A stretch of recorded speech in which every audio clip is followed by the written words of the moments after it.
heestu waa naxariistu marnin ay ka dheer tahay ereyadu waa abwaan cabdirashiid xidiga Sweden laxanku waa Muuse Gaas muusigii waa Mawlid Dameeye codka macaani dhigihiina ku soo dhacaya waa Jamiila Xasan Jamiila Social waana duubistii haweentii caan bacin studio Muqdisho Soomaaliya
nafaqay intay isleedahay nafaas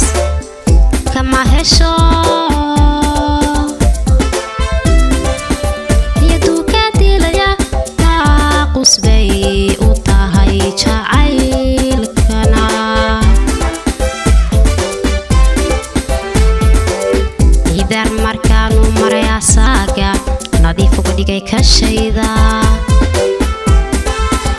nasteexadan ka rabay naruuro markaan ka waaye